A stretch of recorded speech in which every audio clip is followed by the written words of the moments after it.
Good morning, ladies and gentlemen. Welcome to the meeting of the Committee on Labor and Employment.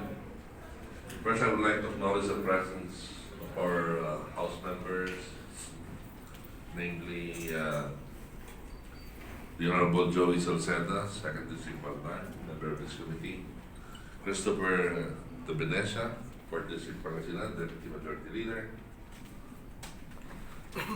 the Honorable Francisco De Paul Jr., Party List Senior Citizens, member, the Honorable Domingo Rivera, Party List Sibak, the Honorable Franz L. Castro, Party List Teachers,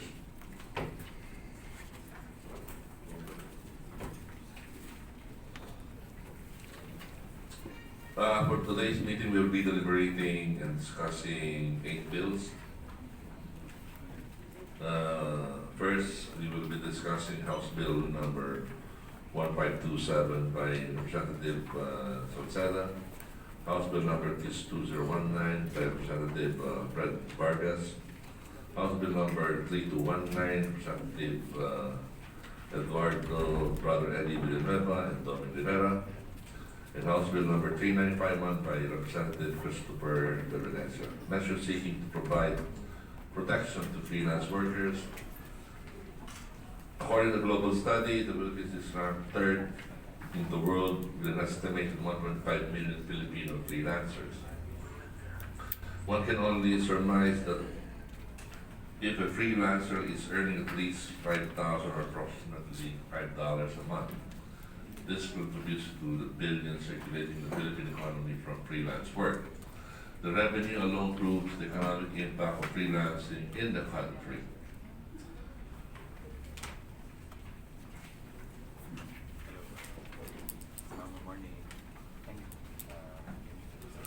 This representation believes that the said numbers will expand exponentially given the opportunities made available by the internet and the availability of digital tools and advancement in technology, aside from the fact that there's a substantial number of workers in the BPO industry turning to work at home setup with good income while having flexible work hours. It is therefore imperative that Congress, through the committee, deliberate on the matters concerning the welfare of freelance workers. Secondly, we will be discussing House Bill number 274, authored by the Honorable Edgar Lipay, House Bill number 4236 by Representative Yul Servo, and House Bill number 5590 by Representative Blanche Noel, measures seeking to promote the rights and welfares of workers in the business process outsourcing industry, or BPO. This is the second time that we will be discussing these measures. For the information of the body, in 2019 there were at least 1.3 million workers in the industry with steady growth and expansion. It is therefore considered as a major economic pillar and economic lifeline. In 2017, the BPO industry has contributed at least $23 billion to our country's economy, making it the second largest net foreign exchange earner after the OFW remittances. And lastly, we will be discussing the House Bill number 1116, authored by Representative Joey Lito Atienza, seeking to amend Republic Act 10361, or the Batas Kasambahay, by adding a section on the liability of private employment agencies to private employers.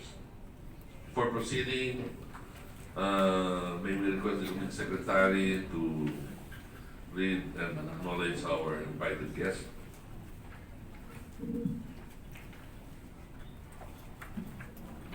Good morning, everyone. For today's committee meeting, we have the following guests and resource persons. From the Department of Labor and Employment, Ms. Emilia T. Guzman of PwC, and Ms. Maria Evelyn Lita P. Manangan, also of DOLE. From the National Wages and Productivity Commission, we have Ms. Sarah Messina. And resource persons for measures to promote the welfare of workers in the BPO industry. We have Dr. Darren Lucian Bautista of OSHC, or Occupational Safety and Health Center. Attorney Jude Thomas P. Trivilla, Legal Service of DOLE. Attorney Ramon A. Saura III, also of DOLE. And from the Information Technology and Business Process Association of the Philippines, from Bien, Mr. Harmony Hui and Miss Anne Ritual Bien of Bien.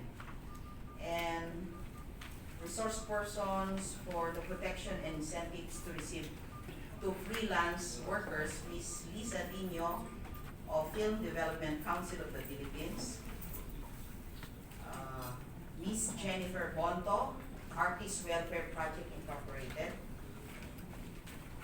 and from the Philippine Government Employees Association, Miss Imelda de la Cruz, from PUCP, Mr. Arthur F. Fuego, and also Mr. Tem Estihon, and from ECOP, or Employers Confederation of the Philippines, Mr. Robert Maronilla.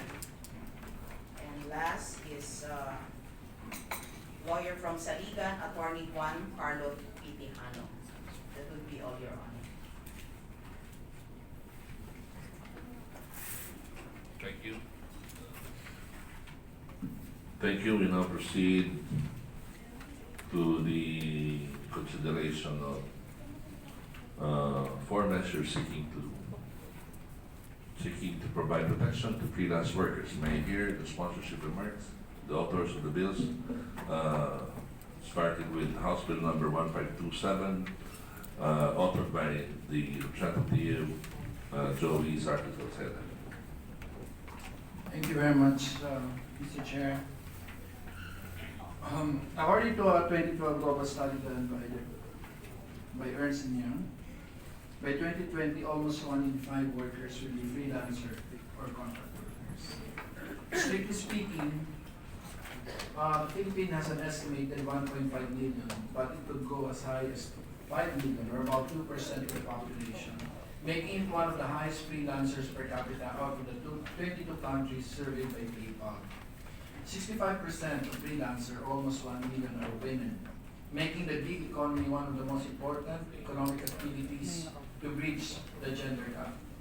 According to the same report, 75% of freelancers are 24 to 39 years old. The gig economy is key to reducing youth unemployment. While the unemployment rate is 5.4 in the Philippines, the youth unemployment rate remains high at 14.1. In an increasingly younger country, the gig economy will also be increasingly more vital as a sector of the economy.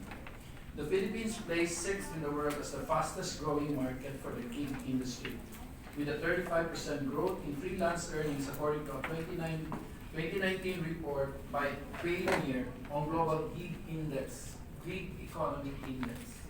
All of these point to the freelance sector as possibly the next big thing in the Philippines, economic development. It also all the key features of the high-order BPOs, creativity, analysis, content development, without the cost of maintaining offices and other capital and indirect expenses. The advantages of freelance worker are: 1, the freelance worker is quite literally a free market. Each freelance worker is literally in himself a free market of jobs. Freelance work is compatible with telecommuting. Given our traffic, freelance work offers immense flexibility when it comes to work location. Online freelancing has also become a practical option for many Filipinos, not only for those in the urban setting, but even in my area. This makes access to internet in the countryside more crucial. So what's the problem? Most freelance workers in traditional economics, freelance workers are better off free. However, our society imposes certain structural rigidities. Most freelance workers are not given due respect by most clients due to the transient nature of their employment. They are also more exposed to fraudulent transaction, exploitation of skills, and unpaid gigs. It's also hard for freelance workers to pursue clients and or companies in cases of non-payment, because of failure to prove employee-employer relationship if they are working without contracts. Confusing tax filing processes for freelance workers also present a major problem for those in the gig economy. These issues include submitting incomplete and incorrect data to the IR, miscalculating the tax due, not declaring every income earned, and missing the deadline. So what is the solution through this gig law? Workers' rights and avenues for redress provides a remedy in the event that an employer, generally, alam mo ba't ako na nito kasi ang dami kong mga wedding coordinator na hindi binabayaran matapos ang honeymoon. So the aggrieved party can file a complaint to the appropriate agency for protection. 2. Inviolability of the work contract. Once a freelance worker has commenced work under the contract, no hiring party may require a condition of payment that the freelance worker accept less than the specified contract price. 3. Penalties for violation. Any person who knowingly and willfully violates the provision shall be guilty of a misdemeanor punishable by a certain amount. 4. Ease of doing business. This measure also takes into account ease of doing business for freelancers. Make it easier for freelancers to register in the BIR and in other government agencies, in particular DTI, where there will be a separate registry. 5. Ease of freelancer taxpayer experience. Every RDO shall have a lane or special assistance desk dedicated to freelance workers. This lane shall have an officer who shall assist freelance workers in their application, registration, and processing documents and other inquiries. 6. Anti-red tape. This bill also ensures that they are not inconvenienced by red tape and they are protected from difficult, even fraudulent clients. 7. Tax relief. All freelance workers shall be exempt from payment of income tax for the first 3 years of work from the freelancer worker's date of registration. Any income thereafter shall be subject to a very simple tax rate. Below 300, exempt. Above 300, 10%. 8. Affordable registration processes. A registration fee in the amount of only 500 for freelance workers shall be settled every 3 years with the DTI. So what is the future of the gig economy? The future of the gig economy is now. The government, the workforce, the labor sector must be creative and assertive in their role of ensuring that freelance workers are always protected. Filipinos are the top internet users in the world, spending an average of 10 hours online on porn. No joke.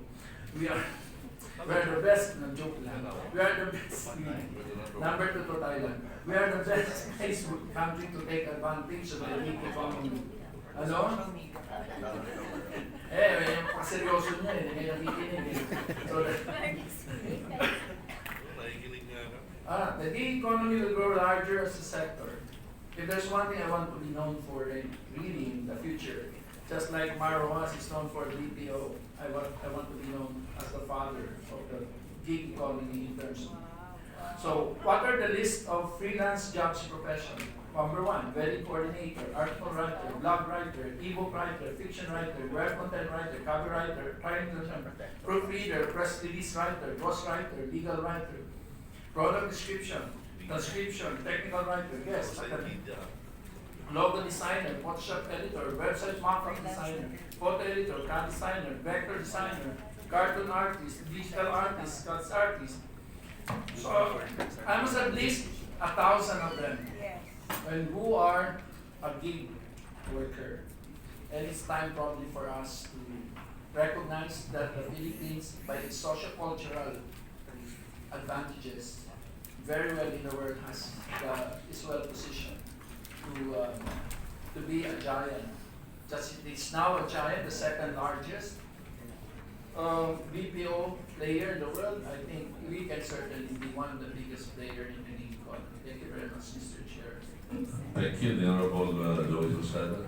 Always, his insights are very interesting. I think it's right that the Philippines, but I was surprised when you said that the average of Filipinos spends 10 hours. Joke lang. Wow, grabe. But anyway, I think even artists are considered freelance workers, right? Gig lahat yan, di ba? Basta sumideline ka, gig na yun. Pero may mga ibang sideline na hindi natin pwedeng banggitin dito. Before we proceed, I would like to welcome the Honorable Rena Iñataduran, who has one of the most soothing voices in Congress. Pag nagsalita yan, medyo nakakalma ako.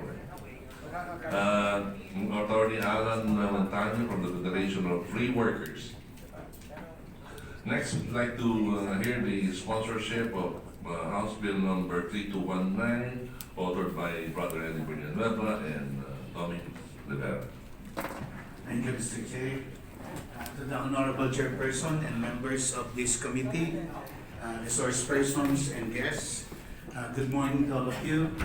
Mr. Chairman and distinguished colleagues, the current rise in technological advancement coupled with the changing paradigms and standards in employment poses an upsurge in one sector of the country's labor force, the freelancers. Therefore, they are our internet website content manager or editor, software engineer, app developer, technical writer, digital marketing agent, among others. In fact, according to the recent study done for the University of the Philippines School of Labor and Industrial Relations, APSOLAIR, the Philippines rank third in terms of online freelancing in the world, only next to the United States and India. Based on the latest available data, Filipino freelancers are fed at 1.5 million who earn from 20,000 to 60,000 and with the more varied and flexible job opportunities freelancing offers. This number expected to balloon in the next years, according kay sinabi din po ni Congressman Salceda. And so are the challenges that are come with this nature of employment. Mr. Chairman, while freelancing gives Filipinos more choices in terms of the number of projects they want to engage in both locally and internationally, their work environment and terms of employment, it also somehow leaves freelancers without a choice in some crucial aspects. These include, but are not limited to, the following: existence of contract, standard fees, schedule of payments, and other benefits a regular job affords. This bill, Mr. Chairman, seek to protect the large and even the rising number of Filipino freelancers. This measure provides the non-negotiable aspects of freelancing business transactions and the penalties and sanctions to hiring parties who commit non-compliance. With the foregoing considerations, Mr. Chairman and distinguished colleagues, the immediate passage of this bill is earnestly sought. Thank you, Mr. Chairman. God bless us. Thank you, the Honorable Don Rivera. We now proceed to House Bill number 2019, introduced by Representative Alfred Vargas, to be sponsored today by the Honorable Iñataduran. Thank you very much, Mr. Chair, and good morning, everyone. And good morning to our distinguished guests. Thank you. In behalf of the proponent of the House Bill number 2019, the Honorable Alfred Vargas, I move that we adopt the measure of this, the explanatory note of the House Bill number 201. Basahin ko ba? O sige, Mr. Chair. And public demand. This is all about freelancing is easily becoming a popular industry in the country, and the population of Filipino freelancers is rapidly burgeoning. Sorry. Online freelancing platforms Upwork and Freelancer.com alone boasts of 1.4 million and 800,000 Filipino active users respectively. Furthermore, clients of freelancing platforms prefer Filipino workers as we are known for our hard-working culture, fast work turnover, and fluency in the English language. Indeed, freelancing has become an attractive long-term career track for many Filipinos as it offers schedule flexibility, work-life balance, and greater financial freedom. But despite these perks, there still remain certain challenges faced by an average Filipino freelancer like taxation, job security, and employee protection. Thus, this bill recognizes the potential contribution of the freelancing to the development of our nation and thus seeks to institutionalize the industry by providing protection and incentives to Filipino freelance workers. In view of the foregoing, the immediate approval of this bill is sought. Thank you, the Honorable Thank you, Nina Mr. Roman. Chair. We now proceed to House Bill number 3951, introduced by the Honorable Christopher Perez de Veneza, also a House Majority Leader. Thank you, Mr. Chair. Freelancing is slowly becoming a way of life, especially in the advent of the internet, as said earlier.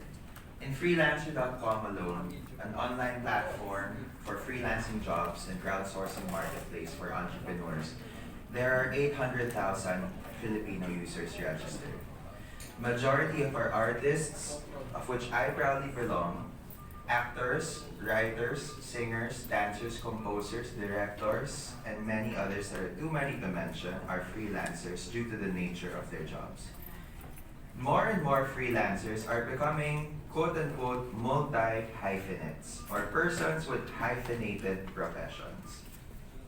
Singer-songwriter, actor-director, and many others. Actually, if you look at the Instagram profile of most millennials today, they are also called slashers. They are not slashers in the sense of harm, but rather they are a brother, they are a son, they are a writer, they are a director, they are an advocate. They basically hold many titles.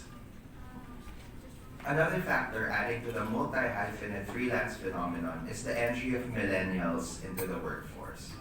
According to an article published by Time magazine, millennials are those born from 1980 to 2000. When they were born, technology was already available to them. Growing up with access to so many things has, it seems, made them want to be everything at the same time. However, it is the same access that gives them the confident entrepreneurial spirit to pursue their passions fearlessly. Thus, they can't be constrained by traditional labels and don't relate to traditional systems of employment. One of the biggest drawbacks of a Filipino freelancer is the non-payment for services rendered. More often than not, the freelancer does not pursue any course of action to demand payment for lack of remedial channels, fear of retribution, or lack of resources to pursue legal action. Furthermore, many freelancers are not registered with a BIR. It is important to account for this sector so that they may contribute to the country's tax revenue. Likewise, in light of dangerous circumstances confronted by some freelancers, it is imperative that freelancers be provided adequate mandatory hazard pay.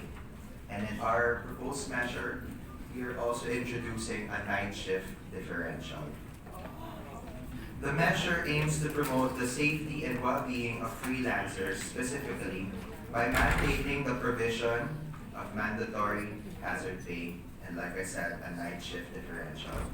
Further gives freelancers the power to demand payment for services rendered through several legal channels, impose civil penalties on unscrupulous hiring parties, and criminalize non-payment of compensation of freelancers. Mr. Chair, before I end my sponsorship speech, in the interest of transparency, let me just say that I myself am a freelancer. I was a freelancer prior to getting to government. I still do freelance work, and I also work with an ecosystem of freelancers as a producer in the theater. And we have not been remiss on our part in affording the protection for our contracted parties or our freelance workers. However, I am aware of many other stakeholders or employers who unfortunately, for example, do not pay on time or they change tact in the payment terms halfway through the provision of the services.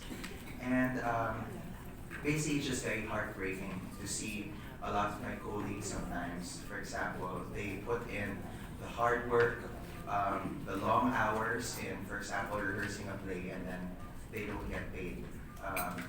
Either the production company closed, or they had a change of management, and the one handling their contract or their payment already left and moved to a different company, and there was no proper turnover. Anyway, Mr. Chair, the reasons are dime a dozen, and it's very heartbreaking to see these kinds of realities persist and seeing our freelancers not get the protection from the state that they deserve. Mr. Chair, Congressman Saceda is right. The future is already now. It's happening. It's growing. These numbers are hardly reflective of the reality on the ground because these numbers are based on the registered users on Freelancer and another platform called Upwork. But really, there's so many freelancers out there. We're just not able to keep track. And Mr. Chair, I'm also very happy that these proposed measures sort of require them to register with a BIR. Yes, it will be an additional work on the part of the freelancer, but it also assures that they will have responsibility and accountability for the work that they do, and also to instill the sense of financial literacy. I actually, although in my version of the bill, we do not have a schedule of exemptions for the incomes generated, unlike the version of Joey, but I actually agree with his version that there's an exemption for income tax for 300,000 pesos and below earner of the freelancer, and then a 10% for those earning higher than 300,000. I do agree with that, and I'm looking forward to a productive discussion within this committee hearing, as well as succeeding technical working groups if the committee intends to have those, so that we can create like the best form of protection for our freelance workers. Thank you, Mr. Chair. Thank you, Mr. Deputy Majority Leader, Dr. Venecia. I think if you look at the economy, it's something that you cannot really quantify in terms of the amount that they can contribute to the economy. Do you have any figures, Candidates as to how big the economy is? So far kasi nakikita lang natin sila sa sa trace o kumaga yung trace, yung gira. Ang tawag niya sa Tagalog, gira. Gira. Footprints. So eventually, I think there should be, I think, the PSA. Just like the PSA ngayon, hindi pa sila, wala pa yung nasa national income accounts yung POGO. So we're a little late really, but in terms of employment, but kailangan talaga natin ma-estimate. I think we can very well do that. Your institution. As you noted, there's about 1,000 different gigs that you can. Problema kasi niyan yung napaka-grabing differentiation. So talaga, it's something that it's like an informal industry, no? Yeah. Formal or underground industry, but that's what the Deputy Majority Leader Top said. They should come out and register and be legitimate, so that they can also be protected. Their rights can be protected. Now we go first to the first resource person in the person of Lisa Dito, chairperson ng FTCP. Marami po sa induso niyang freelancer po, di ba? Oh. Halos 80% po ng sector. Can you comment on this House bills that are being presented today? Yes, good morning, Honorable Chair. Ang mga authors po ng bill na ito, Representative Salceda, Honorable De Venecia, Honorable Rivera, and sa lahat po ng sumusuporta sa bill na ito. 2020 is amazing because finally we're recognizing the importance of the creative industry. And actually, sa sektor po namin na film, under the Film Development Council of the Philippines, yun nga po, 80% po ng nasa film industry at nasa audiovisual industry ay mga freelancers. And actually, freelancers, even before the time of the millennials, it's always been used loosely. Basta, wala nga pong kontrata ang mga freelancers. Kaliwaan po ang pinag-uusapan dito. Pagdating po, sasabihin po sa text, 3,000, 5,000, pagdating doon sa set or pagdating sa kung ano mang ginagawa nila, babayaran na lang sila. So, hindi po standardized at wala po talagang patakaran para bigyan sila ng protection.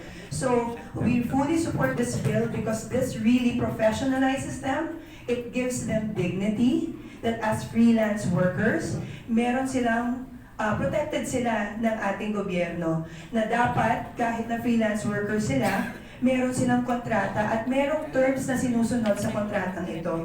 Dahil kontrata po talaga ang pinangahawakan ng bawat isang freelance worker para magkaroon ng proteksyon. With the DTI's initiative right now to really prioritize the audiovisual industry sector because of its potential, you see China, you see Korea, you see France, and the US really capitalizing and championing the audiovisual industry and the creative industry in terms of channeling it as one of their forefront economic contributors. It's time for the Philippines to really champion on our talents. And all over the world, ang mga freelance workers po natin, subcontracted po ng iba't ibang bansa. So you just know the wealth of talents that we have here. And imagine if through this bill, we can identify them, we can see the potential and how much they're contributing to the industry. Siguro mas marami pa pong protection ang pwedeng ibigay sa kanila. Recently, the DOLE po just issued a joint memorandum circular on the working conditions and minimum hours for our audiovisual workers. Maraming salamat po, DOLE. And one of the provisions there is a no contract, no work policy. So a legislative measure will only strengthen and will only provide further institutionalization of making it mandatory for every freelance worker to have contracts before they enter or before they be contracted for work. Maraming salamat po. Ms. Nino, what are the normal challenges that are faced by freelance worker in your industry, the entertainment industry? Siguro unang-una po yung wala po talaga tayong small claims court dito. So, kung halimbawa hindi po sila nabayaran, hindi po nila alam kung saan sila tatakbo. At alam po nila na pag nag-file po sila ng kaso, mas lalo pa po silang mababaon sa utang dahil wala po silang pambayad ng lawyer. So, importante po na magkaroon ng small claims court dahil ito po ang hindi po mamaliitin ang kanilang mga hinaing. So, karamihan po ng mga freelance worker natin, nagsha-shoutout po sa social media pag hindi po sila nababayaran. Mr. Chair? Yes, the Honorable. Could we ask Ms. Dino if the provision in the proposed bills na pwede na sila ngayon tumakbo sa DOLE will suffice for yung sinabi ninyo or hindi pa? Right now po, ang mapoprovide po ng DOLE is mediation. They call upon the parties and then pag-uusapan po doon kung paano sila magbabayad and then tsaka po i-elevate sa legal nila. But siguro po right now din po, naiintindihan din po naman natin na ang DOLE po, napakarami rin pong sektor na inaasikaso at binibigyan ng iba't ibang karampatang mga atensyon. So kung meron po talagang matatakbuhan sila pag hindi po sila, kasi pwede po as little as 5,000. Pag dinala mo po siya sa korte, anong sasabihin? Ang dami-daming nakabinbin na kaso, ba't natin pag-uusapan yung 5,000 mo? Pero para po sa isang small worker, na yun lang po talaga yung kinikita nila pang araw-araw, it could be their survival. Mr. Chair. Thank you. We now proceed to the next source person, from the freelance workers, Ms. Malu Manikis. You have the floor. Thank you. I'm representing our group Free the Artist Movement. Ms. Manikis, excuse me, before we proceed, I would like to acknowledge first the other house member who are present right now, the Honorable Lito Atienza of Buhay Party List, the Honorable Arlene Rosas of the Gabriela Women's Party. Asa ba siya? Doon nakikita. Arlene, where are you? And the Honorable Michael Edgar Glivine, Senior Vice Chairperson of this committee. Pag nagsalita po niya, malakas ang boses niya, pero hindi po galit niya. Talagang malakas lang po ang boses niya. Welcome. You may proceed. Thank you, Your Honors. I'm a documentary filmmaker and I'm fortunate to have contracts with the United Nations and various international agencies. And I always I'm always guaranteed a contract. I mean, a decent contract. But I really pity those. Well, at least sa akin, actually 10 hours yung aking required. Ano yun 10 hours mula sa pag-alis ko dun sa studio. Kasama yun, 10 hours yung work. After that, may overtime yun. And I pay my staff overtime. I'm very strict about it. And then pag out of town, 1.5 ang equivalent na bayad per day. I am able to negotiate for that, no questions asked. Because fortunate ako na siguro okay itong actually including test na. I mean, madaling, pero problema natin, private companies If government and mga ganyang, like UN can do that, bibigay pa nga ng per diem, yung gano'n, pambili ng, I mean, tingin nila, pati nga yung pangpasalubong mo, dapat sagot nung production. I mean, gano'n sila para hindi na nababawasan yung kakarampot na income mo. Kasi hindi mo alam kung kailan ka sunod na magkakaroon ng kontrata. Ganun yung mindset nila. And I really appreciate them for that. But how come the private companies that can really get, kita mo naman yung dami ng commercial sa TV. Sabihin na that is equivalent to, to money, to funds coming in. Pero nasan yung awa dun sa kanilang And we have, sa members namin, we have a chat group, they're now sharing some of their points. Meron ilan sa kanila consider that talent, pero regular sila. For example, sa Showtime, regular sila na graphic artist. Pero pag lumabas na daw sila sa araw-araw siya nandun, pero bakit? Talent yung tawag. Tapos, paglabas daw nila sa gig sa labas, hindi sila bayad ng overtime. Papasok pa rin sila dun sa 8 or to 10 hours na parang contract nila for the day. Kahit na tumagal sila ng tumagal pa doon sa pagpa-pack up, yun kasi sila yung pinahuli. Pero yung mga artista daw bayad. Pero bakit sila mga nagtatrabaho behind the camera, hindi bayad? Iko-compute yun nandun sila sa studio, pero pag lumabas wala sa bayad. So, ang laki po na problema talaga. Sino po yung mga hindi na babayaran po behind the camera? Ito po yung mga walang kontrata. Production, parang kino-compute yun dun sa parang talent fee mo na nandun ka sa loob ng studio. Once na daw lumabas sila, kunyari may show sa labas, sa hall, ganyan, hindi daw sila bayad, kino-compute yung yun para bang kasi nga walang overtime pay. Mr. Chair, may I manifest also with what Ms. Malo is saying na tama po kayo kasi pag sinabi mo merong exclusivity, yung talent, kasi naranasan ko rin yan sa mga big networks na sinasabi nila, you're a talent. Meaning, exclusive ka sa kanila, but you only have 3-month contract.